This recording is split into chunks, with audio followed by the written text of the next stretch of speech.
ಎಲ್ರಿಗೂ ನಮಸ್ಕಾರ. Welcome to Bagur ಕ್ಲಾಸ್ಗಳು ಯೂಟ್ಯೂಬ್ ಚಾನಲ್. ನಾನು ನಿಂಗಪ್ಪ ಡಿ.ಎನ್. ಲಾಸ್ಟ್ ಕ್ಲಾಸ್ ನಮಗೆ ಡೈಲಿ ಮೆಂಟಬಿಲಿಟಿ ಕ್ಲಾಸಸ್ ಇನ್ ಕನ್ನಡ ಸಿರೀಸ್ನ 7ನೇ ದಿನ ಆಗಿತ್ತು. ಇಂದು 8ನೇ ದಿನ. 8ನೇ ದಿನದ ಮೊದಲ ಪ್ರಶ್ನೆ ಹೀಗಿದೆ: ಕೆಳಗಿನವುಗಳಲ್ಲಿ ಯಾವುದು ಲಂಬಕೋನ ತ್ರಿಕೋನದ ಬದಿಗಳಲ್ಲ ಅಂತ ನಮ್ಮ ಕ್ವಶನ್ ಕೇಳಿದಾರೆ. ನಾವು ಮೊದಲು ಲಂಬಕೋನ ಅಂದ್ರೆ ಏನು ಅಂತ ತಿಳ್ಕೊಳ್ಬೇಕು. ಯಾವುದೇ ಒಂದು ತ್ರಿಭುಜದಲ್ಲಿ 3 ಕೋನಗಳಿರ್ತವೆ. ತ್ರಿಭುಜಗಳಲ್ಲಿ ಒಂದು ಲಂಬಕೋನ ತ್ರಿಭುಜ. ಈ ಲಂಬಕೋನ ತ್ರಿಭುಜದಲ್ಲಿ ಒಂದು ಕೋನ 90 ಡಿಗ್ರಿಯಲ್ಲಿ ಇರುತ್ತೆ. ಈ 90 ಡಿಗ್ರಿಗೆ ಅಪೋಸಿಟ್ ಇರುವ ಬಾಹುವನ್ನು ನಾವು ಡಯಾಗೋನಲ್ ಅಥವಾ ವಿಕರ್ಣ ಅಂತ ಕರಿತೀವಿ. ಪೈಥಾಗೊರಸ್ನ ಥಿಯರಂ ಪ್ರಕಾರ ವಿಕರ್ಣದ ವರ್ಗವು, ಈ ವಿಕರ್ಣ ನಾನು ಸಿ ಅಂತ ತಗೊಂಡ್ರೆ, ಇವೆರಡು ಬಾಹುಗಳನ್ನ ಎ ಮತ್ತು ಬಿ ಅಂತ ತಗೊಂಡ್ರೆ, ವಿಕರ್ಣದ ವರ್ಗವು ಉಳಿದೆರಡು ಬಾಹುಗಳ ವರ್ಗಗಳ ಮೊತ್ತಕ್ಕೆ ಸಮನಾಗಿರುತ್ತಂತ. ಈ ರೂಲನ್ನ ಫಾಲೋ ಮಾಡ್ತಾ ಇದ್ರೆ ನಾವು ಅದನ್ನ ಒಂದು ಲಂಬಕೋನ ತ್ರಿಭುಜ ಅಂತ ಕರಿಬಹುದು. ಇವಾಗ ಅವ್ರು ಕೇಳಿರೋದೇನು, ಕೆಳಗಿನವುಗಳಲ್ಲಿ ಅಂದ್ರೆ ಆಪ್ಷನ್ಸ್ಗಳಲ್ಲಿ ಮೂರು ಸೈಡ್ಗಳನ್ನು ಕೊಟ್ಟಿದ್ದಾರೆ ಪ್ರತಿಯೊಂದು ತ್ರಿಭುಜಕ್ಕೂ. ಈ ಮೂರು ತ್ರಿಭುಜಗಳಲ್ಲಿ ಯಾವುದು ಲಂಬಕೋನ ತ್ರಿಭುಜ ಅಂತ ನಾವು ಕಂಡುಹಿಡ್ಕೋಬೇಕು. ಲಂಬಕೋನ ತ್ರಿಭುಜ ಆಗ್ಬೇಕಂದ್ರ ಈ ರೂಲ್ನ ಫಾಲೋ ಮಾಡ್ಬೇಕು. ಮತ್ತು ಒಂದು ಲಂಬಕೋನ ತ್ರಿಭುಜದಲ್ಲಿ ವಿಕರ್ಣ ಉಳಿದೆರಡು ಬಾಹುಗಳಿಗಿಂತ ದೊಡ್ಡದಾಗಿರುತ್ತೆ. ಸೊ ದೊಡ್ಡದಾಗಿರುವ ಸಂಖ್ಯೆಯನ್ನೇ ನಾವು ಇದರಲ್ಲಿ 5, ಇದರಲ್ಲಿ 2, ಇದರಲ್ಲಿ 2, ಇದರಲ್ಲಿ √7 ಇವು ದೊಡ್ಡದಾಗಿರುವ ಸಂಖ್ಯೆ. ಅವುಗಳನ್ನ ನಾವು ವಿಕರ್ಣ ಅಂತ ಭಾವಿಸ್ಕೊಳ್ಬೇಕಾಗುತ್ತೆ. ಸೊ ಮೊದಲನೇ ಆಪ್ಷನ್ ಚೆಕ್ ಮಾಡೋಣ. ಮೊದಲನೇ ಆಪ್ಷನ್ ನಲ್ಲಿ ದೊಡ್ಡದಿರುವ ಸಂಖ್ಯೆ 5, ಅದನ್ನ ವಿಕರ್ಣ ಅಂತ ಕನ್ಸಿಡರ್ ಮಾಡೋದಾದ್ರೆ 5² ಉಳಿದೆರಡು ಬಾಹುಗಳು 3² + 4². ಇದು ಫಾಲೋ ಅಪ್ ಮಾಡುತ್ತಾ? 5² ಅಂದ್ರೆ 25, 3² ಅಂದ್ರೆ 9, 4² ಅಂದ್ರೆ 16. 25 9 + 16 ಅಂದ್ರೆ 25. ಸೊ ಮೊದಲನೇ ಆಪ್ಷನ್ ಎ ಇದೊಂದು ಲಂಬಕೋನ ತ್ರಿಭುಜ ಆಗಬಲ್ಲದು. ಸೊ ಲಂಬಕೋನ ತ್ರಿಕೋನದ ಬದಿಗಳು ಇವು ಆಗಬಲ್ಲವು. ಆಪ್ಷನ್ ಬಿ ಚೆಕ್ ಮಾಡೋಣ. ಆಪ್ಷನ್ ಬಿ ಯಲ್ಲಿ ದೊಡ್ಡ ಬಾಹು 2 ಇದೆ. ಸೊ 2² = 1² + 1² ಆಗಬೇಕು. ಆಗುತ್ತಾ ನೋಡೋಣ. 2² ಅಂದ್ರೆ 4, 1² + 1² ಅಂದ್ರೆ 2. ಸೊ 4 = 2 ಆಗ್ಲಿಕ್ಕೆ ಸಾಧ್ಯ ಇಲ್ಲ. ಸೊ ಆಪ್ಷನ್ 2 ಅನ್ನೋದು ಒಂದು ಲಂಬಕೋನದ ಬಾಹುಗಳಾಗ್ಲಿಕ್ಕೆ ಸಾಧ್ಯ ಇಲ್ಲ ಇವು. ಸೊ ಆಪ್ಷನ್ 2 ಏನಿದೆಯಲ್ಲ ಇದು ಲಂಬಕೋನ ತ್ರಿಕೋನದ ಬದಿಗಳಾಗ್ಲಿಕ್ಕೆ ಸಾಧ್ಯ ಇಲ್ಲ. ಆಪ್ಷನ್ ಸಿ ಚೆಕ್ ಮಾಡೋಣ. ಆಪ್ಷನ್ ಸಿ ಯಲ್ಲಿ ದೊಡ್ಡದು 2 ಹೇಗೆ ಅಂತಂದ್ರೆ, ಈಗ 1 ನಾವು √1 ಅಂತ ಬರ್ಕೊಳ್ಬಹುದು, √3 ನ √3 ಅಂತಾನೆ ಬರ್ಕೋಬಹುದು. 2 ಅಂತ ಇರೋದನ್ನ ನಾನು √4 ಅಂತ ಬರ್ಕೊಳ್ತೇನೆ. ಬಿಕಾಸ್ √4 = 2. √1 √3 √4 ಅಲ್ಲಿ ಅತಿ ದೊಡ್ಡದು ಯಾವ್ದಂದ್ರೆ √4. ಈ √4 ನ ವ್ಯಾಲ್ಯೂವೇ 2 ಇದೆ. ಸೊ ಇವಾಗ ಇದನ್ನ ನಾವು ವಿಕರ್ಣ ಅಂತ ತಗೊಳ್ಳೋದಾದ್ರೆ, ಇದನ್ನ ನಾವು ಡಯಾಗೋನಲ್ ಅಂತ ತಗೊಳ್ಳೋದಾದ್ರೆ √4² = √1² + √3² ಆಗಿರಬೇಕು. √ ಮತ್ತು ಸ್ಕ್ವೇರ್ ಕ್ಯಾನ್ಸಲ್, √ ಮತ್ತು ಸ್ಕ್ವೇರ್ ಕ್ಯಾನ್ಸಲ್, √ ಮತ್ತು ಸ್ಕ್ವೇರ್ ಕ್ಯಾನ್ಸಲ್. 4 = 1 + 3 ಅಂದ್ರೆ 4. ಸೊ ಆಪ್ಷನ್ ಸಿ ನಲ್ಲಿರುವ ಬಾಹುಗಳು ಕೂಡ ಇದು ಕೂಡ ಒಂದು ಲಂಬಕೋನ ತ್ರಿಭುಜ ಆಗುತ್ತೆ. ಆಪ್ಷನ್ ಡಿ ಚೆಕ್ ಮಾಡೋಣ. ಈ ಮೂರರಲ್ಲಿ ಯಾವುದು ದೊಡ್ಡದು? √7. ಸೊ ಇದನ್ನ ನಾವು ವಿಕರ್ಣ ಅಂತ ತಗೊಳ್ಳೋದಾದ್ರೆ √7² = √3² + √4². ಈ square cancel. 7 = e² cancel. 3 + 4. So 7 = 7. Option D ನಲ್ಲಿರುವ ಬಾಹುಗಳು ಕೂಡ ಒಂದು ಲಂಬಕೋನ ತ್ರಿಭುಜವನ್ನ ಮಾರ್ಪಾಡನೆ ಮಾಡಬಲ್ಲವು. ಸೊ ಆಗದೆ ಇರೋದು ಆಪ್ಷನ್ ಬಿ ಒಂದೇ. ಸೊ ಇಲ್ಲಿರುವ ಬಾಹುಗಳು ಒಂದು ಲಂಬಕೋನ ತ್ರಿಭುಜವನ್ನ ಮಾಡ್ಲಿಕ್ಕೆ ಸಾಧ್ಯ ಇಲ್ಲ. ಹೀಗಾಗಿ ಆಪ್ಷನ್ ಬಿ ಇಸ್ ದಿ ನಮಗೆ ಕರೆಕ್ಟ್ ಆನ್ಸರ್. ಅವ್ರು ಕೇಳಿರೋದೇನೋ ಯಾವ್ದ ಬದಿಗಳಲ್ಲ ಅಂತ ಕೇಳಿರೋದ್ರಿಂದ ಆಪ್ಷನ್ ಬಿ ನಲ್ಲಿರುವ ಬಾಹುಗಳು ಒಂದು ಲಂಬಕೋನದ ತ್ರಿಭುಜದ ಬದಿಗಳಾಗ್ಲಿಕ್ಕೆ ಸಾಧ್ಯ ಇಲ್ಲ. So option B is the right answer. Because ಅದೇ ಆಗ್ಲಿಕ್ಕೆ ಸಾಧ್ಯ ಇಲ್ಲ. Next question. ಕೆಲಸ ಜೌಲಾದ್ರೆ ಪ್ರದೇಶ ಅಲ್ಲ, ಇದು ವಿಸ್ತೀರ್ಣ. ಇಲ್ಲಿ ಏರಿಯಾ ಅಂತ ಇರೋದ್ರಿಂದ ವಿಸ್ತೀರ್ಣ ಅನ್ನೋದು ಏನಾಗುತ್ತೆ? ಅನಾಲಜಿ ಮೇಲಿನ ಕ್ವಶನ್ ಇದು. ಯಾರಿಗೆ PUC ಯಲ್ಲಿ ಸೈನ್ಸ್ ಬ್ಯಾಕ್ಗ್ರೌಂಡ್ ಇರುತ್ತೋ ಅವ್ರಿಗೆ ಗೊತ್ತಿರುತ್ತೆ. SI ಯೂನಿಟ್ ಅಂತ ಒಂದು ಯೂನಿಟ್ ಸಿಸ್ಟಮ್ ಇದೆ. ಅಂದ್ರೆ ಮೆಜರ್ಮೆಂಟ್ಗಳನ್ನ ಮೇಜರ್ ಮಾಡಲಿಕ್ಕೆ ಹಲವಾರು ಪ್ರದೇಶಗಳಲ್ಲಿ ಹಲವಾರು ಯೂನಿಟ್ಗಳನ್ನ ಯೂಸ್ ಮಾಡ್ತಾರೆ. ಎಲ್ರಿಗೂ ಅರ್ಥ ಆಗುವ ಹಾಗೆ ಎಲ್ರೂ ಒಂದೇ ಯೂನಿವರ್ಸಲ್ ಆಗಿರ್ಲಿ ಅಂತ SI ಯೂನಿಟ್ ಅಂತ ಮಾಡಿದ್ದಾರೆ. ಅಂದ್ರೆ ಈಗ ಕರೆನ್ಸಿ ಅಂತ ಬಂದಾಗ ಹೇಗೆ ನಾವು ಡಾಲರ್ನ ಯೂನಿವರ್ಸಲ್ ಕರೆನ್ಸಿ ಅಂತ ಕರಿತೀವೋ ಅದೇ ರೀತಿ ಮೆಜರ್ಮೆಂಟ್ ಮಾಡಲಿಕ್ಕೆ ಕೆಲವು ಯೂನಿಟ್ಗಳನ್ನ ಯೂನಿವರ್ಸಲ್ ಆಗಿ ಮಾಡಿದ್ದಾರೆ. ಅವುಗಳನ್ನೇ ನಾವು SI ಯೂನಿಟ್ ಅಂತ ಕರಿತೀವಿ. ಫಾರ್ ಎಕ್ಸಾಂಪಲ್ ಈಗ ವರ್ಕ್ ಅಂತ ಬಂದಾಗ ಜೌಲ್ ಅನ್ನೋದು SI ಯೂನಿಟ್. ನಾವು ಇಂಡಿಯನ್ ಟೆಕ್ಸ್ಟ್ ಬುಕ್ ಗಳಲ್ಲೂ ವರ್ಕ್ಗೆ ಯೂನಿಟ್ ಜೌಲ್ನಲ್ಲೇ ಇದು ಮಾಡಿರ್ತಾರೆ. ಅಥವಾ ನೀವು US ಟೆಕ್ಸ್ಟ್ ಬುಕ್ ತಗೊಂಡ್ರು ಅದನ್ನ ಜೌಲ್ನಲ್ಲೇ ಇದು ಮಾಡಿರ್ತಾರೆ. ಬಿಕಾಸ್ ಅವು SI ಯೂನಿಟ್ ಆಗಿರೋದ್ರಿಂದ. ಇಲ್ಲಿ ವರ್ಕ್ ಅನ್ನೋದು ಜೌಲ್ ಆಗಿದೆ. ಸೊ ಏರಿಯಾ ಅನ್ನೋದು ಏರಿಯಾದ SI ಯೂನಿಟ್, ವರ್ಕ್ದ SI ಯೂನಿಟ್ ಜೌಲ್ ಆಗಿರೋದ್ರಿಂದ ಏರಿಯಾದ SI unit square metre. But ಆಪ್ಷನ್ಗಳಲ್ಲಿ ಸ್ಕ್ವೇರ್ ಮೀಟರ್ ಇಲ್ಲ. ಆಕ್ಚುಲಿ ಸ್ಕ್ವೇರ್ ಮೀಟರ್ ಅನ್ನೋದು ಆಪ್ಷನ್ ಅಲ್ಲಿ ಕೊಡಬೇಕಾಗಿತ್ತು, ಬಟ್ ಇಲ್ಲ. ಬಟ್ ಏರಿಯಾಕ್ಕೆ ಸಂಬಂಧಪಡೋದು ಹೆಕ್ಟೇರ್ ಅನ್ನೋದು ಮಾತ್ರ. ಇಲ್ಲಿ ಕೊಟ್ಟಿರೋ ಆಪ್ಷನ್ಸ್ಗಳಲ್ಲಿ ಏರಿಯಾಕ್ಕೆ ಹೆಕ್ಟೇರ್ ಅನ್ನೋದು ಸಂಬಂಧ ಪಡೋದ್ರಿಂದ option D is the right answer. Next question. ಒಂದೇ ರೀತಿಯ ಎರಡು ತ್ರಿಕೋನಗಳ ಪ್ರದೇಶಗಳ ಅನುಪಾತವು 9:16 ಆಗಿದ್ರೆ ಅವುಗಳ ಅನುಗುಣವಾದ ಬದಿಗಳ ಅನುಪಾತ ಏನಾಗಿರುತ್ತೆ ಅಂತ ನಮ್ಮ ಕ್ವಶನ್ ಕೇಳಿದ್ದಾರೆ. ಕರಸ್ಪಾಂಡಿಂಗ್ ಸೈಡ್ಸ್ಗಳ ಅನುಪಾತ ಏನಾಗಿರುತ್ತೆ ಅಂತ ನಮ್ಮ ಕ್ವಶನ್ ಕೇಳಿದ್ದಾರೆ. ಒಂದು ಗೊತ್ತಿರಲಿ, ಸಿಮಿಲರ್ ಟ್ರ್ಯಾಂಗಲ್ಗೂ ಮತ್ತು ಈಕ್ವಿಲೇಟರಲ್ ಟ್ರ್ಯಾಂಗಲ್ಗೂ ಒಂದು ಡಿಫ್ರೆನ್ಸ್ ಇದೆ. ನಾ ಇದನ್ನ ಟ್ರ್ಯಾಂಗಲ್ ಚಾಪ್ಟರ್ ಹೇಳುವಾಗ ಇನ್ ಡೀಟೇಲ್ ಆಗಿ ಹೇಳ್ತೀನಿ, ಬಟ್ ಈ ಪ್ರಾಬ್ಲಮ್ನ ಸಲುವಾಗಿ ನಾವು ಸ್ವಲ್ಪ ಬೇಸಿಕ್ ಗೊತ್ತಿರಬೇಕಾಗುತ್ತೆ, ಅದಕ್ಕೋಸ್ಕರ ಹೇಳ್ತಾ ಇದ್ದೀನಿ. ಸಿಮಿಲರ್ ಟ್ರ್ಯಾಂಗಲ್ ಅಂದ್ರೆ ಏನು? ಕೋನಗಳು ಸಮ ಇರ್ಬೇಕು. ಎರಡು ತ್ರಿಭುಜಗಳ ಕರಸ್ಪಾಂಡಿಂಗ್ ಕೋನಗಳು ಸಮ ಇದ್ರ ಅವುಗಳನ್ನು ನಾವು ಸಿಮಿಲರ್ ಟ್ರಯಾಂಗಲ್ಸ್ ಅಂತ ಕರಿತೀವಿ. ಇವಾಗ ಇಲ್ಲಿ ಎ ಇದ್ರ ಇಲ್ಲಿ ಕೂಡ ಎ ಇರಬೇಕು, ಇಲ್ಲಿ ಬಿ ಡಿಗ್ರಿ ಇದ್ರ ಇಲ್ಲಿ ಕೂಡ ಬಿ ಡಿಗ್ರಿ ಇರಬೇಕು, ಇಲ್ಲಿ ಸಿ ಡಿಗ್ರಿ ಇದ್ರ ಇಲ್ಲಿ ಕೂಡ ಸಿ ಡಿಗ್ರಿ ಇರಬೇಕು. ಈ ರೀತಿ ಇದ್ದಾಗ ಇವುಗಳನ್ನು ನಾವು ಸಿಮಿಲರ್ ಟ್ರಯಾಂಗಲ್ಸ್ ಅಂತ ಕರಿತೀವಿ. ಇಕ್ವಿಲೇಟರಲ್ ಟ್ರಯಾಂಗಲ್ ಅಂತ ಬರುತ್ತೆ, ಅಂದ್ರೆ ಸರ್ವಸಮ ತ್ರಿಭುಜ. ಅಂದ್ರೆ ಅಲ್ಲಿ ಬಾಹುಗಳು ಕೂಡ ಸಮ ಇರಬೇಕು, ಆಂಗಲ್ಸ್ಗಳು ಕೂಡ ಸಮ ಇರಬೇಕು, ಕರಸ್ಪಾಂಡಿಂಗ್ ಆಂಗಲ್ಸ್ಗಳು ಕೂಡ. ಅಂದ್ರೆ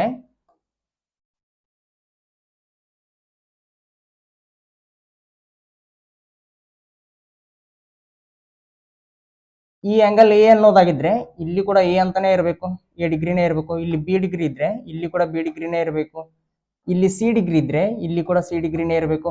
ಅಷ್ಟೇ ಅಲ್ಲ, ಇದು ಎಕ್ಸ್ ಲೆಂತ್ ಹೊಂದಿದ್ರೆ ಈ ಕರಸ್ಪಾಂಡಿಂಗ್ ಸೈಡ್ ಕೂಡ ಎಕ್ಸ್ ಲೆಂತ್ನೇ ಹೊಂದಿರಬೇಕು. ಇದು ವೈ ಲೆಂತ್ ಹೊಂದಿದ್ರೆ ಈ ಕರಸ್ಪಾಂಡಿಂಗ್ ಸೈಡ್ ಕೂಡ ವೈ ಲೆಂತ್ ಹೊಂದಿರಬೇಕು. ಇದು ಜೆಡ್ ಹೊಂದಿದ್ರೆ ಇದು ಕೂಡ ಜೆಡ್ ಲೆಂತ್ನೇ ಹೊಂದಿರಬೇಕು. ಕರಸ್ಪಾಂಡಿಂಗ್ ಆಂಗಲ್ಸು ಸೇಮ್ ಇರಬೇಕು, ಕರಸ್ಪಾಂಡಿಂಗ್ ಸೈಡ್ಸು ಸೇಮ್ ಇರಬೇಕು. ಅಂತ ತ್ರಿಭುಜಗಳಿಗೆ ನಾವು, ಅಂತ ಟ್ರಯಾಂಗಲ್ಸ್ಗಳಿಗೆ ನಾವು ಇಕ್ವಿಲ್ಯಾಟರಲ್ ಟ್ರಯಾಂಗಲ್ ಅಂತ ಕರಿತೀವಿ, ಸರ್ವಸಮ ತ್ರಿಭುಜ ಅಂತ ಕರಿತೀವಿ. ಸೊ ಪ್ರತಿಯೊಂದು ಇಕ್ವಿಲ್ಯಾಟರಲ್ ಟ್ರಯಾಂಗಲ್ ಸಿಮಿಲರ್ ಟ್ರಯಾಂಗಲ್ ಆಗುತ್ತಾ, ಬಟ್ ಪ್ರತಿಯೊಂದು ಸಿಮಿಲರ್ ಟ್ರಯಾಂಗಲ್ ಇಕ್ವಿಲ್ಯಾಟರಲ್ ಟ್ರಯಾಂಗಲ್ ಆಗಲ್ಲ. ಬಿಕಾಸ್ ಇಲ್ಲಿ ಸಿಮಿಲರ್ ಟ್ರಯಾಂಗಲ್ ನಲ್ಲಿ ಸೈಡ್ಸ್ಗಳು ಸಮ ಇರಬೇಕು ಅನ್ನೋ ಕಂಡೀಷನ್ ಏನಿಲ್ಲ, ಆಂಗಲ್ಸ್ ಸಮ ಇದ್ರೆ ಮುಗಿದೋಯ್ತು. ಸೊ ಈಗ ನಮ್ಗೆ ಏನ್ ಕೊಟ್ಟಿದಾರ ಅಂದ್ರ, ಎರಡು ಸಿಮಿಲರ್ ಟ್ರಯಾಂಗಲ್ಗಳ ಏರಿಯಾದ ರೇಷಿಯೋ ಕೊಟ್ಟಿದಾರ, ಅದೇ ಅಲ್ವಾ ಕೇಳಿರೋದು. ಸೊ ಏರಿಯಾದ ರೇಷಿಯೋ ಕೊಟ್ಟಿದಾರ, ಸೈಡ್ಸ್ಗಳ ರೇಷಿಯೋ ಏನಾಗುತ್ತೆ ಅಂತ ಕೊಟ್ಟಿದಾರ, ಕೇಳಿದಾರ. ಒಂದ್ ವಿಷಯ ಗೊತ್ತಿರ್ಲಿ,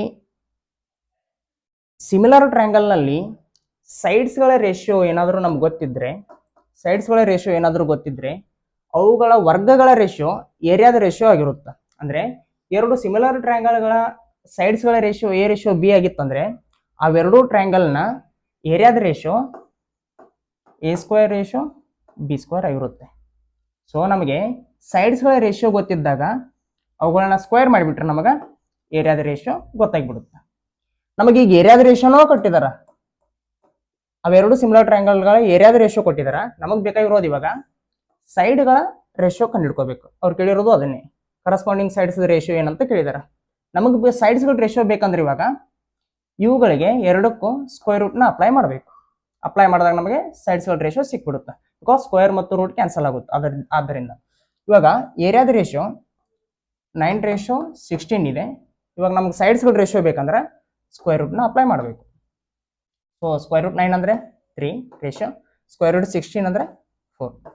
ಸೊ ನಮಗೆ ಆನ್ಸರ್ ಏನಾಯ್ತು, 3:4 is the right answer. Option D is the right answer. Next question. ಈ ಪದಗಳಲ್ಲಿ ಒಂದು ಜೋಡಿಯು ಇನ್ನುಳಿದ ಜೋಡಿಗಳು ಹೊಂದಿರುವ ಸಾಮಾನ್ಯ ಸಂಬಂಧವನ್ನು ಹೊಂದಿರುವುದಿಲ್ಲ. ಆ ಬೆಸ ಜೋಡಿಯನ್ನು ನೀವು ಕಂಡುಹಿಡಿಯಬೇಕು ಅಂತ ಕೇಳಿದಾರೆ. ಸೊ ಆಡ್ ಫೇರ್ ಯಾವುದು ಅಂತ ಕೇಳಿದಾರೆ. ಇಲ್ಲಿ ಸಾವು ಮತ್ತು ರೋಗಕ್ಕೆ ಏನೋ ಸಂಬಂಧ ಇದೆ, ಹಾಲು ಮತ್ತು ಬೆಣ್ಣೆಗೆ ಏನೋ ಸಂಬಂಧ ಇದೆ, ದ್ರಾಕ್ಷಿ ಮತ್ತು ವೈನ್ಗೆ ಏನೋ ಸಂಬಂಧ ಇದೆ, ನೀರು ಮತ್ತು ವಿದ್ಯುತ್ಗೆ ಏನೋ ಒಂದು ಸಂಬಂಧ ಇದೆ. ನಾವು ಅಬ್ಸರ್ವ್ ಮಾಡಿದಾಗ ನಮಗೆ ಗೊತ್ತಾಗೋದು ಏನಂದ್ರೆ ಹಾಲಿನಿಂದ ನಾವು ಬೆಣ್ಣೆ ಮಾಡ್ಬೋದು, ದ್ರಾಕ್ಷಿಯಿಂದ ವೈನ್ ತಯಾರು ಮಾಡ್ಬೋದು, ನೀರಿನಿಂದ ವಿದ್ಯುತ್ ತಯಾರು ಮಾಡ್ಬೋದು. ಆದರೆ ಸಾವಿನಿಂದ ರೋಗ ಬರಲ್ಲ, ರೋಗದಿಂದ ಸಾವು ಬರುತ್ತೆ. ಸೊ ನಮಗೆ ಆಡ್ ಫೇರ್ ಆಗೋದು ಇದು. ಅದೇ ಒಂದ್ ವೇಳೆ ಇದನ್ನ ಇಲ್ಲಿ ರೋಗ ಕೊಟ್ಟು ಇಲ್ಲಿ ಸಾವು ಕೊಟ್ಟಿದ್ರ ಕರೆಕ್ಟ್ ಪೇರ್ ಆಗ್ತಿತ್ತು, ಇವುಗಳ ಜೊತೆ ಹೊಂದಾಣಿಕೆ ಆಗ್ತಿತ್ತು. ಬಟ್ ಇವಾಗ ಮೊದಲೇ ಸಾವು ಕೊಟ್ಟು ಆಮೇಲೆ ರೋಗ ಕೊಟ್ಟಿರೋದ್ರಿಂದ ಸಾವಿನಿಂದ ರೋಗ ಬರಲ್ಲ, ರೋಗದಿಂದ ಸಾವು ಬರುತ್ತೆ. ಸೊ ನಮಗೆ ಆಡ್ ಫೇರ್ ಯಾವ್ದಂದ್ರೆ ಎ. ಸೊ ಅದಕ್ಕೆ ನಮಗ option A is the right answer. Next question. ತ್ರಿಕೋನದ ಬದಿಗಳ ಅನುಪಾತವು 3:4:5. ತ್ರಿಕೋನದ ಪರಿಧಿಯು 36 ಸೆಂಟಿಮೀಟರ್ ಆಗಿದ್ದರೆ ಬದಿಗಳು ಏನೇನಾಗಿರ್ತಾವ ಅಂತ ನಮ್ಮ ಕ್ವಶನ್ ಕೇಳಿದಾರೆ. ಈ ಪರಿಧಿ ಅಂದ್ರ ಪೆರಿಮೀಟರ್ ಅಂತಂದ್ರ, ಒಂದು ತ್ರಿಕೋನದ ಪೆರಿಮೀಟರ್ ಅಂದ್ರ ತ್ರಿಕೋನದ 3 ಬಾಹುಗಳ ಮೊತ್ತಕ್ಕೆ ಪೆರಿಮೀಟರ್ ಅಥವಾ ಪರಿಧಿ ಅಂತ ನಾವು ಕರಿಬಹುದು. ಒಂದು ಸ್ಕ್ವೇರ್ನ ಪೆರಿಮೀಟರ್ ಅಂದ್ರ ಆ ಸ್ಕ್ವೇರ್ನ 4 ಬದಿಗಳ ಮೊತ್ತಕ್ಕೆ ಪೆರಿಮೀಟರ್ ಅಂತ ಕರಿತೀವಿ, ಅದರ ಆ ಸ್ಕ್ವೇರ್ನ ಪರಿಧಿ ಅಂತ ಕರಿತೀವಿ. ಸೊ ಸೈಡ್ಸ್ಗಳ ಮೊತ್ತನ ನಾವು ಪೆರಿಮೀಟರ್ ಅಂತ ಕರಿತೀವಿ. ಈಗ ತ್ರಿಕೋನದ ಒಟ್ಟು ಏನು ಸೈಡ್ಸ್ಗಳ ಮೊತ್ತ 36 ಸೆಂಟಿಮೀಟರ್ ಐತಿ. ಆ ಸೈಡ್ಸ್ಗಳು ಆ ಏನು ಬದಿಗಳು 3:4:5 ನಲ್ಲಿ ಇದಾವೆ. ಇವುಗಳನ್ನ ನಾವು ಆ್ಯಡ್ ಮಾಡ್ಕೊಂಡ್ರೆ ಎಷ್ಟು ಯೂನಿಟ್ ಬರುತ್ತಾ? 5 + 4 9, 9 + 3 12. ಈ 12 ಯೂನಿಟ್ ಅನ್ನೋದೇ ನಮಗೆ 36 ಆಗಿದೆ. ಈ ಸೈಡ್ಸ್ಗಳ ಮೊತ್ತನ ನಮಗೆ 36 ಆಗಿದೆ. ಈ ಸೈಡ್ಸ್ಗಳ ಮೊತ್ತ 12 ಯೂನಿಟ್ ಬಂತು, ಆ 12 ಯೂನಿಟ್ ಅನ್ನೋದೇ 36 ಆಗಿದೆ. ಹಾಗಾದ್ರೆ ಪ್ರತಿಯೊಂದು ಸೈಡ್ ಲೆಂತ್ ಎಷ್ಟು, ಉದ್ದ ಎಷ್ಟು ಅಂತ ನಮ್ ಕ್ವಶನ್ ಕೇಳಿದಾರೆ. 3 ಯೂನಿಟ್ ಅಂದ್ರೆ ಎಷ್ಟು ಅಂತ ನಾವು ಕಂಡುಹಿಡ್ಕೊಳ್ಳೋಣ. ಇದು ಮೊದಲನೇ ಸೈಡ್. 12 ಯೂನಿಟ್ ಅನ್ನೋದೇ 36 ಸೆಂಟಿಮೀಟರ್ ಆದ್ರೆ 3 ಯೂನಿಟ್ ಅನ್ನೋದು ಎಷ್ಟು? 12 × 12, 12 × 3 36, 12 × 36, 3 × 3 ಅಂದ್ರೆ 9 ಸೆಂಟಿಮೀಟರ್. ಸೊ ಮೊದಲನೇ ಸೈಡ್ 9 ಸೆಂಟಿಮೀಟರ್ ಆಯ್ತು. ಇವಾಗ ಎರಡನೇ ಸೈಡ್ 4 ಯೂನಿಟ್ ಇದೆ. 12 ಯೂನಿಟ್ ಅನ್ನೋದು 36 ಸೆಂಟಿಮೀಟರ್ ಆದ್ರೆ ಈ 4 ಯೂನಿಟ್ ಅನ್ನೋದು ಎಷ್ಟಾಗುತ್ತೆ? 12 × 12, 12 × 3 33, 12 × 3 36, 4 × 12. ಸೊ ಎರಡನೇ ಸೈಡ್ 12 ಸೆಂಟಿಮೀಟರ್ ಆಯ್ತು. ಮೊದಲನೇ ಸೈಡ್ ಇದು ಎರಡನೇ ಸೈಡ್. 12 ಯೂನಿಟ್ ಅನ್ನೋದು 36 ಸೆಂಟಿಮೀಟರ್ ಆದ್ರೆ ಮೂರನೇ ಸೈಡ್ ಎಷ್ಟಿದೆ? 5 ಯೂನಿಟ್ ಇದೆ. ಸೊ 5 ಯೂನಿಟ್ ಅನ್ನೋದು ಎಷ್ಟಾಗುತ್ತೆ? 12 × 12, 12 × 3 36, 5 × 3 15 ಸೆಂಟಿಮೀಟರ್ ಆಯ್ತು. ಸೊ ಆ ಟ್ರಯಾಂಗಲ್ ನ ಸೈಡ್ಸ್ಗಳು 9 ಸೆಂಟಿಮೀಟರ್, 12 ಸೆಂಟಿಮೀಟರ್ ಮತ್ತು 15 ಸೆಂಟಿಮೀಟರ್ ಆಗಿದ್ದಾವೆ. 9 centimetre, 12 centimetre, 15 centimetre. So option C is the right answer. Next question. ಅದೇ ಮಾದರಿಯನ್ನು ಮುಂದುವರಿಸುವ ಮತ್ತು ಪ್ರಶ್ನಾರ್ಥಕ ಚಿಹ್ನೆಯನ್ನು ಬದಲಿಸುವ ಸರಿಯಾದ ಪರ್ಯಾಯವನ್ನು ಆರಿಸಿ ಅಂತ ನಮ್ಮ ಕ್ವಶನ್ ಕೇಳಿದ್ದಾರೆ. ನಂಬರ್ ಸೀರೀಸ್ ಮೇಲಿನ ಕ್ವಶನ್ ಇದು. ಇಲ್ಲಿ ಏನಾಗಿದೆ ಅಂತಂದ್ರೆ ಹಿಂದಿನ ಸಂಖ್ಯೆನ ಸ್ಕ್ವೇರ್ ಮಾಡಿ ಒಂದನ್ನ ಆಡ್ ಮಾಡಿದಾಗ ಅದರ ಮುಂದಿನ ಸಂಖ್ಯೆ ಬರ್ತಾ ಇದೆ. ಅಂದ್ರೆ 0ನ ಸ್ಕ್ವೇರ್ ಮಾಡಿ ಅದಕ್ಕೆ ಒಂದನ್ನ ಆಡ್ ಮಾಡಿದಾಗ 1 ಬರುತ್ತೆ. 0ದ ಮುಂದಿನ ಸಂಖ್ಯೆ ಬಂತು. ಈ ಒಂದನ್ನ ಸ್ಕ್ವೇರ್ ಮಾಡಿ ಅದಕ್ಕೆ ಒಂದನ್ನ ಆಡ್ ಮಾಡಿದಾಗ ನಮಗೆ 1 ಸ್ಕ್ವೇರ್ ಅಂದ್ರೆ 1 + 1 ಅಂದ್ರೆ 2 ಬಂತು, ಅದರ ಮುಂದಿನ ಸಂಖ್ಯೆ ಬಂತು. ಈ 2ನ ಸ್ಕ್ವೇರ್ ತಗೊಂಡು ಅದಕ್ಕೆ ಒಂದನ್ನ ಆಡ್ ಮಾಡಿದಾಗ 2 ಸ್ಕ್ವೇರ್ ಅಂದ್ರೆ 4, 4 + 1 ಅಂದ್ರೆ 5, ಅದರ ಮುಂದಿನ ಸಂಖ್ಯೆ ಬಂತು. ಈ 5ನ ಸ್ಕ್ವೇರ್ ಮಾಡ್ಕೊಂಡು ಅದಕ್ಕೆ ಒಂದನ್ನ ಆಡ್ ಮಾಡಿದಾಗ 5 × 25, 25 + 1 ಅಂದ್ರೆ 26, ಅದರ ಮುಂದಿನ ಸಂಖ್ಯೆ ಬಂತು. ಸೊ ಇವಾಗ 26ರ ಮುಂದಿನ ಸಂಖ್ಯೆ ನಾವು ಕಂಡು ಹಿಡ್ಕೋಬೇಕಂತಂದ್ರ 26ರ ಸ್ಕ್ವೇರ್ ಮಾಡ್ಕೋಬೇಕು, ಅದಕ್ಕೆ ಒಂದನ್ನ ಆಡ್ ಮಾಡಬೇಕು. 26 ಸ್ಕ್ವೇರ್ ಅಂದ್ರೆ 676 + 1 ಎಷ್ಟಾಯ್ತು? 677.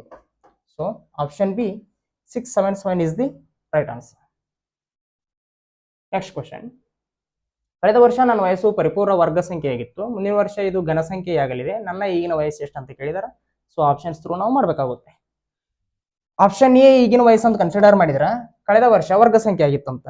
ಕಳೆದ ವರ್ಷ ಇದು 24 ಆಗಿರುತ್ತೆ ಹಂಗಾದ್ರೆ. ಸೊ 24 ಅನ್ನೋದು ವರ್ಗ ಸಂಖ್ಯೆನ ಅಲ್ಲ. ಸೊ ಆಪ್ಷನ್ ಎ ನಮ್ ಕರೆಕ್ಟ್ ಆನ್ಸರ್ ಆಗಲ್ಲ. ಆಪ್ಷನ್ ಬಿ ನಮ್ ಸರಿಯಾದ ಉತ್ತರ ಅನ್ಕೊಂಡ್ರೆ ಕಳೆದ ವರ್ಷ ವರ್ಗ ಸಂಖ್ಯೆ ಆಗಿತ್ತಂತ. ಸೊ ಈಗಿನ ವಯಸ್ಸು 26 ಆದ್ರೆ ಕಳೆದ ವರ್ಷ 25 ಆಗಿರುತ್ತೆ. 25 ಅನ್ನೋದು ವರ್ಗ ಸಂಖ್ಯೆನ? ಹೌದು. ಮುಂದಿನ ವರ್ಷ ಘನಸಂಖ್ಯೆ ಆಗಿರುತ್ತಂತ. ಈಗಿನ ವಯಸ್ಸು 26 ಅಂದ್ರೆ ಮುಂದಿನ ವರ್ಷ 27 ಆಗಿರುತ್ತೆ. ಸೊ 27 ಅನ್ನೋದು ಘನಸಂಖ್ಯೆನ? ಹೌದು. ಯಾವ್ದ್ರದ್ದು ಕ್ಯೂಬು? 27 ಅನ್ನೋದು 3ರ ಕ್ಯೂಬ್. 25 ಅನ್ನೋದು 5ರ ಸ್ಕ್ವೇರ್ ಆದ್ರೆ 26 ಅನ್ನೋದು 3ರ ಕ್ಯೂಬ್. ಸೊ ಕಳೆದ ವರ್ಷ ಇದು ವರ್ಗ ಸಂಖ್ಯೆ ಆಗಿತ್ತು, ಮುಂದಿನ ವರ್ಷ ಇದು ಘನಸಂಖ್ಯೆ ಆಗಿರುತ್ತೆ. Option B is the right answer. ಇವುಗಳನ್ನು ಒಮ್ಮೆ ನೋಡ್ಕೊಂಡ್ಬಿಡೋಣ. ಕಳೆದ ವರ್ಷ ವರ್ಗ ಸಂಖ್ಯೆ ಆಗಿತ್ತಂತೆ, ಈಗಿನ ವಯಸ್ಸು 65 ಆದರೆ ಕಳೆದ ವರ್ಷ 64 ಆಗಿತ್ತು. 64 ಅನ್ನೋದು ಒಂದು ವರ್ಗ ಸಂಖ್ಯೆನ? ಹೌದು. ಬಟ್ ಮುಂದಿನ ವರ್ಷ ಕ್ಯೂಬ್ ಆಗಿರುತ್ತಂತ, ಮುಂದಿನ ವರ್ಷ ಒಂದು ಘನ ಸಂಖ್ಯೆ ಆಗಿರುತ್ತೆ. 65 ಈಗಿನ ವಯಸ್ಸು ಅಂದ್ರೆ ಮುಂದಿನ ವರ್ಷ 66 ಆಗಿರುತ್ತೆ. 66 ಅನ್ನೋದು ಒಂದು ಘನ ಸಂಖ್ಯೆನ? ಅಲ್ಲ. ಸೊ ಆಪ್ಷನ್ ಸಿ ನಮಗೆ ಆನ್ಸರ್ ಆಗಲ್ಲ. ಆಪ್ಷನ್ ಡಿ ಈಗಿನ ವಯಸ್ಸು ಅಂತ ಅನ್ಕೊಳ್ಳೋದಾದ್ರೆ 82 ಅನ್ನೋದು ಈಗಿನ ವಯಸ್ಸು ಅನ್ಕೊಳ್ಳೋದಾದ್ರೆ ಕಳೆದ ವರ್ಷ 81 ಆಗಿರುತ್ತೆ. 81 ಅನ್ನೋದು ಒಂದು ವರ್ಗ ಸಂಖ್ಯೆನ? ಹೌದು. ಮುಂದಿನ ವರ್ಷ ಇದು 83 ಆಗುತ್ತೆ. 83 ಅನ್ನೋದು ಒಂದು ಘನ ಸಂಖ್ಯೆನ? ಅಲ್ಲ. ಸೊ ಆಪ್ಷನ್ ಡಿ ನಮಗೆ ಆನ್ಸರ್ ಆಗಲ್ಲ. So option B is the right answer, because 25 ಅನ್ನೋದು ಒಂದು ನಾವು ವರ್ಗ ಸಂಖ್ಯೆ, 27 ಅನ್ನೋದು ಒಂದು ಘನ ಸಂಖ್ಯೆ. ಮುಂದಿನ ಪ್ರಶ್ನೆ, ಪಿ ಎಂಬುದು ಕ್ಯೂ ಮತ್ತು ಆರ್ ನ ಸಹೋದರ, ಎಸ್ ಆರ್ ನ ತಾಯಿ, ಟಿ ಪಿ ನ ತಂದೆ. ಈ ಕೆಳಗಿನ ಯಾವ ಹೇಳಿಕೆಯು ಖಂಡಿತವಾಗಿಯೂ ನಿಜವಾಗಲು ಸಾಧ್ಯವಿಲ್ಲ ಅಂತ ಕೇಳಿದ್ದಾರೆ. ಓಕೆ, ಪಿ ಎಂಬುದು ಕ್ಯೂ ಮತ್ತು ಆರ್ ನ ಸಹೋದರ ಅಂತೆ. ಒಂದು ಗೊತ್ತಿರಲಿ, ಮೇಲ್ ಜೆಂಡರ್ ನ ಸ್ಕ್ವೇರ್ ನಲ್ಲಿ, ಫಿಮೇಲ್ ಜೆಂಡರ್ ನ ಸರ್ಕಲ್ ನಲ್ಲಿ ನಾವು ರಿಪ್ರೆಸೆಂಟ್ ಮಾಡ್ತೀವಿ. ಪಿ ಎಂಬುದು ಕ್ಯೂ ಮತ್ತು ಆರ್ ನ ಸಹೋದರ ಆಗಿರೋದ್ರಿಂದ ಪಿ ಅನ್ನೋದು ಮೇಲ್ ಜೆಂಡರ್ ಆಗಿರುತ್ತೆ. ಕ್ಯೂ ಮತ್ತು ಆರ್ ನ ಸಹೋದರ. ಕ್ಯೂ ಮತ್ತು ಆರ್ ಗಂಡು ಹೆಣ್ಣು ನಮಗೆ ಗೊತ್ತಿಲ್ಲ. ಎಸ್ ಆರ್ ನ ತಾಯಿ ಅಂತೆ. ಎಸ್ ಆರ್ ನ ತಾಯಿ ಆಗಿರೋದ್ರಿಂದ ಸರ್ಕಲ್ ಅಲ್ಲಿ ರಿಪ್ರೆಸೆಂಟ್ ಮಾಡ್ತೀನಿ. ಆರ್ ನ ತಾಯಿ ಎಸ್ ಆಗಿರೋದ್ರಿಂದ ಪಿ ಮತ್ತು ಕ್ಯೂ ನ ತಾಯಿ ಕೂಡ ಎಸ್ ಎ ಆಗಿರ್ತಾಳೆ, ಬಿಕಾಸ್ ಇವರಷ್ಟು ಸಹೋದರ ಸಹೋದರಿಯರು. ಟಿ ಪಿ ನ ತಂದೆ ಅಂತ. ಟಿ ಅನ್ನೋನು ಪಿ ನ ತಂದೆ ಆಗಿರೋದ್ರಿಂದ ಎಸ್ ಅನ್ನೋಳು ಪಿ ನ ತಾಯಿ ಆಗಿರೋದ್ರಿಂದ ಇವರಿಬ್ರು ಹಸ್ಬೆಂಡ್ ಅಂಡ್ ವೈಫ್ ಆಗಿರ್ತಾರೆ. ಈ ಕೆಳಗಿನ ಯಾವ ಹೇಳಿಕೆಯು ಖಂಡಿತವಾಗಿಯೂ ನಿಜವಾಗಲು ಸಾಧ್ಯವಿಲ್ಲ ಅಂತ ಕೇಳಿದರೆ, ಟಿ ಎಸ್ ರವರ ಪತಿ. ಒಂದೇ ಆಪ್ಷನ್ ಟಿ ಎಸ್ ರವರ ಪತಿ. ಎಸ್ ಸರಿಯಾಗಿ ಇದು ಸರಿಯಾಗಿದೆ. ಎಸ್ ಪಿ ಯ ತಾಯಿ ಅಂತೆ. ಎಸ್ ಪಿ ಯ ತಾಯಿ, ತಂದೆ ಹೆಂಡತಿ ತಾಯಿ ಆಗ್ಲೇಬೇಕು. ಆಪ್ಷನ್ ಬಿ ಕೂಡ ಸರಿ ಇದೆ. ಟಿ ಕ್ಯೂ ನ ಪತಿ ಅಂತೆ. ಟಿ ಕ್ಯೂ ನ ಪತಿ ಅಂತೆ. ಅಲ್ಲ, ಟಿ ಅನ್ನೋದು ಎಸ್ ನ ಪತಿ. ಸೊ ಟಿ ಕ್ಯೂ ನ ಪತಿ ಆಗ್ಲಿಕ್ಕೆ ಸಾಧ್ಯ ಇಲ್ಲ, ಖಂಡಿತವಾಗಿಯೂ ನಿಜವಾಗ್ಲೂ ಸಾಧ್ಯ ಇಲ್ಲ ಅಂತ ಕೇಳಿದಾರೆ. ಸೊ ಆಪ್ಷನ್ ಸಿ ಸಾಧ್ಯ ಆಗ್ಲಿಕ್ಕೆ ಸಾಧ್ಯ ಇಲ್ಲ. ಟಿ ಎಂಬುದು ಕ್ಯೂ ನ ತಂದೆ ಅಂತೆ. ಟಿ ಅನ್ನೋದು ಕ್ಯೂ ನ ತಂದೆ. ಹೌದು, ಸಹೋದರನ ತಂದೆ, ಇವನ್ಗೂ ತಂದೆ ಆಗಬೇಕು. ಸೊ ಟಿ ಅನ್ನೋದು ಕ್ಯೂ ನ ತಂದೆ. ಸೊ ನಮ್ಗೆ ಆನ್ಸರ್ ಯಾವುದು? Option C is the right answer. Next question, car ಒಂದು ನಿರ್ದಿಷ್ಟ ಪ್ರಯಾಣವನ್ನು 8 ಗಂಟೆಗಳಲ್ಲಿ ಪೂರ್ಣಗೊಳಿಸುತ್ತದೆ. ಇದು ಅರ್ಧದಷ್ಟು ದೂರವನ್ನು ಗಂಟೆಗೆ 40 ಕಿಲೋಮೀಟರ್ ಮತ್ತು ಉಳಿದ ಅರ್ಧವನ್ನು 60 ಕಿಲೋಮೀಟರ್ ವೇಗದಲ್ಲಿ ಪ್ರಯಾಣಿಸುತ್ತದೆ. ಪ್ರಯಾಣದ ಉದ್ದ ಕಿಲೋಮೀಟರ್ಗಳಲ್ಲಿ ಏನಾಗಿದೆ ಅಂತ ನಮ್ಮ ಕ್ವಶನ್ ಕೇಳಿದ್ದಾರೆ. ಸೊ ಇಲ್ಲಿ ಡಿಸ್ಟೆನ್ಸ್ ಸೇಮ್ ಇದೆ. ಇದು ಅರ್ಧ ಡಿಸ್ಟೆನ್ಸ್, ಇದು ಅರ್ಧ ಡಿಸ್ಟೆನ್ಸ್. ಒಟ್ಟು ಟೈಮ್ 8 ಅವರ್ ಬೇಕಾಗಿದೆ ಇಲ್ಲಿಂದ ಇಲ್ಲಿಗೆ ಬರಲಿಕ್ಕೆ. ಮೊದಲನೇ ಅರ್ಧವನ್ನ 40 ಕಿಲೋಮೀಟರ್ ಪರ್ ಅವರ್ನಲ್ಲಿ ಡ್ರೈವ್ ಮಾಡಿದ್ದಾರೆ. ಮುಂದಿನ ಅರ್ಧವನ್ನ 60 ಕಿಲೋಮೀಟರ್ ಪರ್ ಅವರ್ನಲ್ಲಿ ಡ್ರೈವ್ ಮಾಡಿದ್ದಾರೆ. ಒಂದು ವಿಷಯ ತುಂಬಾ ಸಾರಿ ಹೇಳಿದ್ದೀನಿ, ಮತ್ತೊಮ್ಮೆ ಹೇಳ್ತಾ ಇದ್ದೀನಿ, ಡಿಸ್ಟೆನ್ಸ್ ಕಾನ್ಸ್ಟೆಂಟ್ ಇದ್ದಾಗ ಸ್ಪೀಡ್ ಮತ್ತು ಟೈಮು ಇನ್ವರ್ಸ್ಲಿ ಪ್ರಪೋರ್ಷನಲ್ ಆಗಿರ್ತಾವೆ. ಇಲ್ಲಿ ಇದರ ಡಿಸ್ಟೆನ್ಸ್ ಮತ್ತು ಇಲ್ಲಿಂದ ಇಲ್ಲಿಗೆ ಇರೋ ಡಿಸ್ಟೆನ್ಸ್ ಸೇಮ್ ಇರೋದ್ರಿಂದ ಇವೆರಡು ಸ್ಪೀಡ್ಗಳ ರೇಷಿಯೋ ಏನಾಗಿರುತ್ತೆ? 40:16 ಅಂದ್ರೆ 22 40, 23 60. ಇವೆರಡು ಸ್ಪೀಡ್ಗಳ ರೇಷಿಯೋ 2:3 ಬಂತ. ಸೊ ಇವೆರಡು ಟೈಮ್ಗಳ ರೇಷಿಯೋ ಉಲ್ಟಾ ಆಗಿರುತ್ತಾ, 3:2 ಆಗಿರುತ್ತಾ. ಬಿಕಾಸ್ ಸ್ಪೀಡ್ ಜಾಸ್ತಿ ಆದಂಗೆ ಟೈಮ್ ಕಡಿಮೆ ತಗೊಳುತ್ತಾ, ಟೈಮ್ ಜಾಸ್ತಿ ತಗೊಳ್ತಾ ಇದ್ದಾನೆ ಅಂದ್ರೆ ಸ್ಪೀಡ್ ಕಡಿಮೆ ಇರುತ್ತೆ. ಓಕೆ, ಟೋಟಲ್ ಟೈಮ್ ಎಷ್ಟಾಯ್ತು? 3 + 2 ಅಂದ್ರೆ 5 ಯೂನಿಟ್. ಈ 5 ಯೂನಿಟ್ ಅನ್ನೋದೇ ಒಟ್ಟು ಸಮಯ ಅನ್ನೋದೇ 8 ಗಂಟೆ ಆಗಿದೆ ಅಂತ. 5 ಯೂನಿಟ್ ಅನ್ನೋದೇ 8 ಗಂಟೆ ಆಗಿದೆ ಅಂತಂದ್ರೆ ಮೊದಲನೇ ಸ್ಪೀಡ್ನಲ್ಲಿ 3 ಯೂನಿಟ್ ಟೈಮ್ ತಗೊಳ್ತಾ ಇದ್ದಾನೆ. ಹಾಗಾದ್ರೆ ಈ 3 ಯೂನಿಟ್ ಅಂದ್ರೆ ಎಷ್ಟು ಟೈಮ್ ಆಗುತ್ತೆ ಅಂತ ನಾವು ಕಂಡುಹಿಡ್ಕೋಬಹುದು. ಇವಾಗ ನಮಗೇನು ಸಿಕ್ತು? ಟೈಮ್ ಸಿಕ್ತು. ಈ ಟೈಮಿಗೆ ನಾವು ಸ್ಪೀಡ್ನ ಮಲ್ಟಿಪ್ಲೈ ಮಾಡಿಬಿಟ್ರೆ ನಮಗೆ ಮೊದಲಾರ್ಧದ ಡಿಸ್ಟೆನ್ಸ್ ನಮಗೆ ಗೊತ್ತಾಗ್ಬಿಡುತ್ತೆ. ಈ ಸ್ಪೀಡ್ನ ಮಲ್ಟಿಪ್ಲೈ ಮಾಡಿಬಿಟ್ರೆ ಮೊದಲಾರ್ಧದ ಡಿಸ್ಟೆನ್ಸ್ ನಮಗೆ ಗೊತ್ತಾಗ್ಬಿಡುತ್ತೆ. ಸೊ ಈ ಸ್ಪೀಡ್ ಎಷ್ಟಿದೆ? 40 ಕಿಲೋಮೀಟರ್ ಪರ್ ಅವರ್ ಇದೆ. 40 ಮಲ್ಟಿಪ್ಲೈ ಮಾಡ್ತೀನಿ. 5 1 5, 5 8 40, 8 8 64, 64 3 192, 192 ಕಿಲೋಮೀಟರ್ ಆಯ್ತು. ಸೊ 40 ಕಿಲೋಮೀಟರ್ ಪರ್ ಅವರ್ದ್ಲೆ ಇಲ್ಲಿಂದ ಇಲ್ಲಿಗೆ 192 ಕಿಲೋಮೀಟರ್ ಬರ್ತಾ ಇದ್ದಾನೆ. ಇವೆರಡು ಈಕ್ವಲ್ ಡಿಸ್ಟೆನ್ಸ್ ಇರೋದ್ರಿಂದ ಇಲ್ಲಿಂದ ಇಲ್ಲಿಗೆ ಕೂಡ 192 ಕಿಲೋಮೀಟರ್ ಇರುತ್ತೆ. ಒಟ್ಟಾರೆ ದೂರ ಕೇಳಿರೋದ್ರಿಂದ 192 + 192 ಅಂದ್ರೆ 384 ಆಗುತ್ತೆ. So option C 384 is the right answer. Next question, ನಿರ್ದಿಷ್ಟ ಸಂಖ್ಯೆ 7834329513 ರಲ್ಲಿ ನಾವು ಮೊದಲ ಮತ್ತು ಎರಡನೇ ಅಂಕಿಗಳು, ಮೂರನೇ ಮತ್ತು ನಾಲ್ಕನೇ ಅಂಕಿಗಳನ್ನು ಹೀಗೆ ಪರಸ್ಪರ ಎರಡೆರಡು ಅಂಕಿಗಳನ್ನು ಬದಲಾಯಿಸುತ್ತೇವೆ. ನಂತರ ಯಾವ ಅಂಕಿಯು ಬಲದಿಂದ 6ನೇದಾಗಿರುತ್ತೆ ಅಂತ ನಮ್ಮ ಕ್ವಶನ್ ಕೇಳಿದ್ದಾರೆ. ಏನ್ ಮಾಡಿದಾರೆ ಅಂತಂದ್ರೆ 7 ಇಟ್ಟಿರೋದನ್ನ ಮೊದಲು 8 7 ಅಂತ ಮಾಡ್ಕೊಳ್ಳೋದು, 3 4 ಅಂತ ಇರೋದನ್ನ 4 3 ಅಂತ ಮಾಡ್ಕೊಳ್ಳೋದು, 3 2 ಅಂತ ಇರೋದನ್ನ 2 3 ಅಂತ ಮಾಡ್ಕೊಳ್ಳೋದು, 9 5 ಅಂತ ಇರೋದನ್ನ 5 9 ಅಂತ ಮಾಡ್ಕೊಳ್ಳೋದು, 1 3 ಅಂತ ಇರೋದನ್ನ 3 1 ಅಂತ ಈ ರೀತಿ ಮಾಡ್ಕೊಂತ ಹೋದ್ರೆ ಬಲಗಡೆಯಿಂದ 6ನೇ ಸಂಖ್ಯೆ ಯಾವ್ದಾಗಿರುತ್ತೆ ಅಂತ ಕೇಳಿದಾರೆ. ತುಂಬಾ ಈಸಿ ಇದೆ. ಇದು ಮೊದಲನೇದು, ಇದು ಎರಡನೇದು, ಇದು ಮೂರನೇದು, ಇದು ನಾಲ್ಕನೇದು, ಇದು ಐದನೇದು, ಇದು 6ನೇದು. ಸೊ ಬಲಗಡೆಯಿಂದ option A 2 is the right answer, 2ನೇ ಸಂಖ್ಯೆ ಆಗಿರುತ್ತೆ. ನಾವ್ ಇಷ್ಟೆಲ್ಲ ಬರ್ಕೋ ಬದ್ಲಿ ಎಲ್ಲ ಪೇರ್ಗಳನ್ನು ಉಲ್ಟಾ ಬರ್ಕೋ ಬದಲಾಗಿ ನಮಗೆ ಆ ಕಡೆಯಿಂದ 6ನೇ ಸಂಖ್ಯೆ ಕೇಳಿರೋದ್ರಿಂದ ಈ ಕಡೆಯಿಂದ 6ನೇ ಸಂಖ್ಯೆ ಇವಾಗ 3 ಆಗ್ತಾ ಇದೆ. ಬಟ್ ಇವೆರಡು ಪೇರ್ನ ನಾವು ಆ ಕಡೆ ಈ ಕಡೆ ಮಾಡ್ಕೊಂಡಾಗ 2 3 ಆಗುತ್ತೆ. 3 2 ಇದ್ದು 2 3 ಆಗುತ್ತೆ. ಇವಾಗಲೂ ಕೂಡ 1 2 3 4 5 6 6ನೇ ಸಂಖ್ಯೆ 2 ಆಗಿರುತ್ತೆ. So option A 2 is the right answer. Next question, 4 ಪುರುಷರು ಅಥವಾ 8 ಮಹಿಳೆಯರು 15 ದಿನಗಳಲ್ಲಿ ಒಂದು ಕೆಲಸವನ್ನು ಮಾಡಬಹುದಾದರೆ 6 ಪುರುಷರು ಮತ್ತು 12 ಮಹಿಳೆಯರು ಎಷ್ಟು ದಿನಗಳಲ್ಲಿ ಒಂದು ಕೆಲಸವನ್ನು ಮಾಡಬಹುದು ಅಂತ ಕೇಳಿದ್ದಾರೆ. ಸಿ, 4 ಪುರುಷರು ಅಥವಾ 8 ಮಹಿಳೆಯರು ಕೊಟ್ಟಿರೋದ್ರಿಂದ 4 ಪುರುಷರು ಆ ಕೆಲಸನ 15ದಾಗ ಮಾಡಿದ್ರೆ 8 ಮಹಿಳೆಯರು ಕೂಡ ಆ ಕೆಲಸನ 15 ದಿನ ಮಾಡ್ತಾರಂತ. ಅಂದ್ರ 4 men equals to 8 women.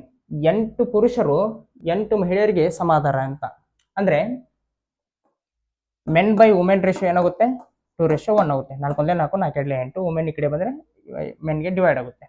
So ಮೆನ್ದ ratio 2 ಇದೆ. ಮೆನ್ದ ಸ್ಟ್ರೆಂತ್ ಕೆಪಾಸಿಟಿ ಅಥವಾ ಎಫಿಷಿಯನ್ಸಿ 2 ಇದೆ, ವುಮೆನ್ದು 1 ಇದೆ.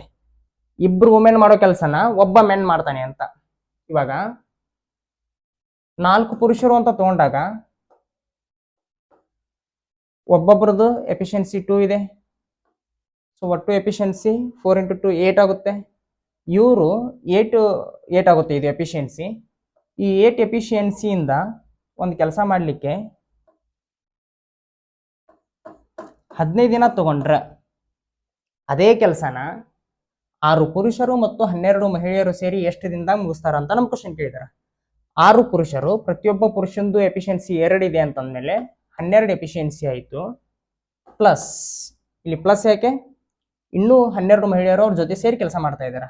12 ಮಹಿಳೆಯರು ಸೇರಿದಾರ ಅಂದಮೇಲೆ ಪ್ರತಿಯೊಬ್ಬ ಮಹಿಳೆಯದು 1 ಎಫಿಷಿಯನ್ಸಿ ಇದೆ. 12 × 1 ಅಂದ್ರೆ 12. 12 + 12 ಎಫಿಷಿಯನ್ಸಿ ಸೇರಿ ಎಷ್ಟು ದಿನದಾಗ ಕೆಲಸ ಮುಗಿಸ್ತಾರ? ಇದು ನಮ್ಮ ಕ್ವಶನ್. ಇನ್ನೊಮ್ಮೆ ಹೇಳ್ತೀನಿ, ಕರೆಕ್ಟಾಗಿ ಹೇಳ್ಬಿಡ್ತೀನಿ, ಕೇಳಿಸ್ಕೊಳ್ಳಿ.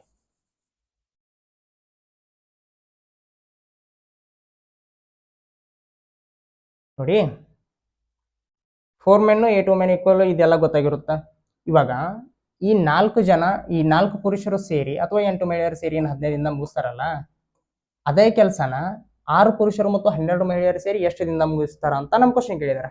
ಸಿ, 6 ಪುರುಷರು, ಪ್ರತಿಯೊಬ್ಬರದ್ದು ಪುರುಷರ ಎಫಿಷಿಯನ್ಸಿ 2 ಇದೆ. 4 × 2 ಅಂದ್ರೆ 8 ಎಫಿಷಿಯನ್ಸಿಯಿಂದ ಅವರು 15 ದಿನ ತಗೊಂಡ್ರ, 8 ಎಫಿಷಿಯನ್ಸಿಗೆ 15 ದಿನ ತಗೊಂಡ್ರ, ಇವಾಗ 6 ಪುರುಷರು ಮತ್ತು 12 ಮಹಿಳೆಯರು ಸೇರಿ ಎಷ್ಟು ದಿನದ ತಗೊಂತಾರ ಅಂತ ನಮ್ಮ ಕ್ವಶನ್. ಪ್ರತಿಯೊಬ್ಬ ಪುರುಷರದು 2 ಯೂನಿಟ್ ಇದೆ, 2 ಇರೋದ್ರಿಂದ 6 ಪುರುಷರಿಗೆ 12 ಆಯ್ತು. ಪ್ರತಿಯೊಬ್ಬ ಮಹಿಳೆಯರದು 1 ಎಫಿಷಿಯನ್ಸಿ ಇರೋದ್ರಿಂದ 12 ಮಹಿಳೆಯರಿಗೆ 12 ಆಯ್ತು. ಈ 12 + 12 ಏನು ಎಫಿಷಿಯನ್ಸಿ ಇದೆ, ಈ ಎಫಿಷಿಯನ್ಸಿಗೆ ಎಷ್ಟು ದಿನ ತಗೊಳ್ತಾರ ಅಂತ ನಮ್ಮ ಕ್ವಶನ್. 8 × 15 ಡಿವೈಡ್ ಬೈ 12 + 12 24, 24 ಈ ಕಡೆ ಬಂದರೆ ಇದಕ್ಕೆ ಡಿವೈಡ್ ಆಗುತ್ತೆ. Question mark. 8 1 8, 8 3 24, 3 1 3, 3 5 15. ಸೊ 12 ಮಹಿಳೆಯರು ಮತ್ತು 6 ಪುರುಷರು ಸೇರಿ 5 ದಿನದಾಗ ಅದೇ ಕೆಲಸನ ಮುಗಿಸ್ತಾರ. ನೆಕ್ಸ್ಟ್ ಕ್ವಶನ್, ಕೆಳಗಿನ ಪ್ರಶ್ನೆಯಲ್ಲಿ ಕಾಣೆಯಾದ ಅಂಕಿಯನ್ನು ಹುಡುಕಿ. ಮಿಸ್ಸಿಂಗ್ ಕ್ಯಾರೆಕ್ಟರ್ ಕೇಳಿದ್ದಾರೆ. ನೋಡಿದ ತಕ್ಷಣ ಗೊತ್ತಾಗ್ಬಿಡುತ್ತೆ, ಈ 3 ಸೈಡ್ಗಳು ಏನದಾವಲ್ಲ ಇವು ಸ್ಕ್ವೇರ್ ನಂಬರ್ಸ್. 64 ಅನ್ನೋದು ಎಂಟರ ಸ್ಕ್ವೇರ್ ಆಗಿದೆ. 49 ಅನ್ನೋದು 7ರ ಸ್ಕ್ವೇರ್ ಆಗಿದೆ. 36 ಅನ್ನೋದು 6ರ ಸ್ಕ್ವೇರ್ ಆಗಿದೆ. ಇವಾಗ 8 7 15, 15 6 21. ಆ 21ಅನ್ನ ಸೆಂಟ್ರಲ್ನಲ್ಲಿ ಬರ್ಕೊಂಡಿದ್ದಾರೆ. ಇದನ್ನು ಕೂಡ ಅದೇ ರೀತಿ ಮಾಡೋಣ ನಾವೀಗ. 121 ಅನ್ನೋದು 11ರ ಸ್ಕ್ವೇರ್ ಆಗಿದೆ. 100 ಅನ್ನೋದು 10ರ ಸ್ಕ್ವೇರ್ ಆಗಿದೆ. 81 ಅನ್ನೋದು 9ರ ಸ್ಕ್ವೇರ್ ಆಗಿದೆ. 11 + 9 20, 20 + 10 30. ಸೊ ಇಲ್ಲಿ ಕ್ವಶನ್ ಮಾರ್ಕ್ ಇರೋಲ್ಲಿ ನಮಗೆ ಬರಬೇಕಾಗಿರೋದು option B, 30 is the right answer. Next question. Okay, ಇದಿಷ್ಟು ಇವತ್ತಿನ ಕ್ಲಾಸ್ ಆಗಿತ್ತು. ಕ್ಲಾಸ್ ಇಷ್ಟ ಆದರೆ ಲೈಕ್ ಮಾಡಿ, ಶೇರ್ ಮಾಡಿ, ಕಮೆಂಟ್ ಮಾಡಿ. ಇದೇ ರೀತಿ ನೇರ ದಿಟ್ಟ ನಿರಂತರ ಕ್ಲಾಸ್ಗಳಿಗಾಗಿ ಚಾನಲ್ಗೆ ಸಬ್ಸ್ಕ್ರೈಬ್ ಆಗಿ. Thank you.